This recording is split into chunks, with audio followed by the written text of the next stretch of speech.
This is my 3D virtual world, TCWF. I built it in 2001 in the EduVerse universe of Active Worlds, one of the original 3D browsers. I had been part of Mike Heim's a cyber forum and the theory and building of virtual worlds classes at Art Center. We'd done a lot of experimentation there, and I was really interested in exploring a virtual world as a kind of self-portrait. My background as an art historian and art critic had certainly demonstrated to me that artists will often use a new medium as grounds for self-portraiture as a way of exploring what might be possible in that medium.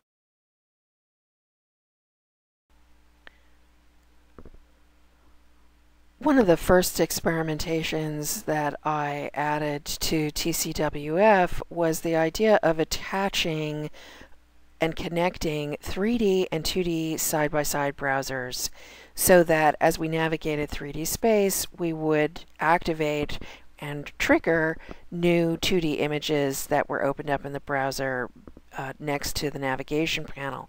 What really interested me was the opportunity to develop what might be thought of as a cinematic cut.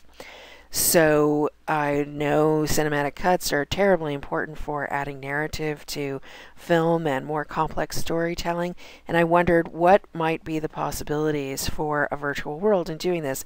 The color field experiment that I conceived as a very quick way of exploring this is what you see here on the screen.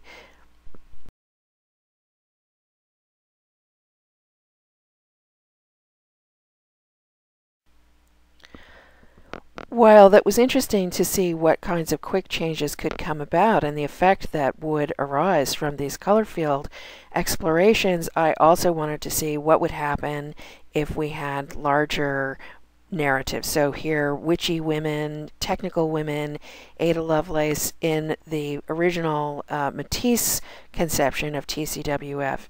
Now here in the White World version, this is what the Rise settled into, was pretty much a scrapbook of other virtual worlds that had existed, whether abstract versions of Art Center derived worlds, Cybertown images, earlier versions of my own Pinky avatar, typical tourists in any kind of standard Active Worlds universe, or even Van Gogh worlds that were used in EduVerse. These all pointed in new directions. The White World was conceived as a very empty kind of abstract space. I wanted to see how much variation could be induced with really subtle changes and simple programming. I also really liked these black holes that reminded me of the Yellow Submarine and Nowhere Man, and I really wanted a different kind of look and feel, and since I'm not that much of a programmer, it was interesting to me to be able to establish that you could have a unique kind of quality without necessarily being an expert. Also, I would show these worlds very often in talks in lieu of PowerPoint. I would attach my presentation pages to objects in the world, whether Freud or Kwaikutl Shaman or animations derived from the Matrix. This gave me the opportunity to demonstrate and not just talk about 3D. In this particular presentation, which was for the Western Humanities and Translation Conference, I talked about Freud's theory about the secondary revision, the critical editor, and compared this with the remixing and rewriting that occurs in digital media. And here, it's also worth noting that just like all the other Art Center student worlds, there's no ground, there's no gravity here. You can drop all the way down into the basement of this this world. These are extra long pieces of animation. I wanted to see what would happen with a large amount of length and how that could be used. We had done that to great effect in some of the Art Center worlds, and the plankton bob, for instance, was one of our best experiences that came from using this tremendous depth that can be available in these spaces that normally goes unused.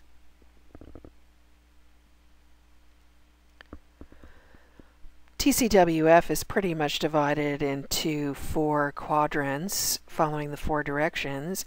Going south, here is the animatrix section, again using these animated blocks as jumping off points for presentation pages.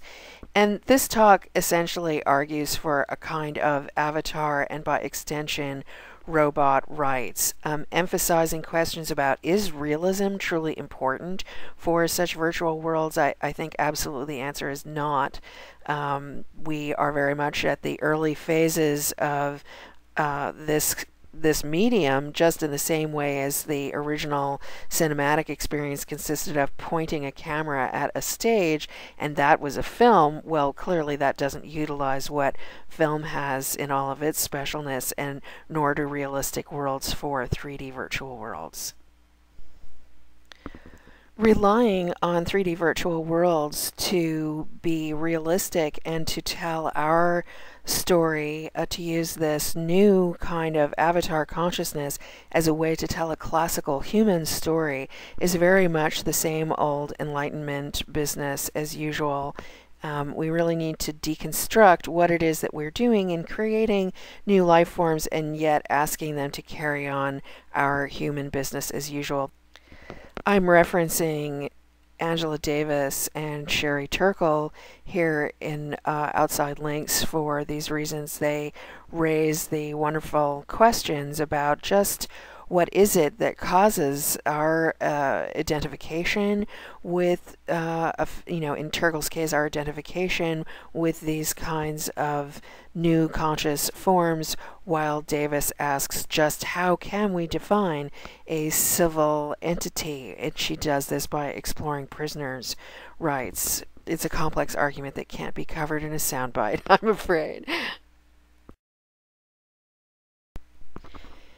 So this little overview of TCWF should be just enough to give one an idea about how many different ways virtual worlds can be used to explore new topics.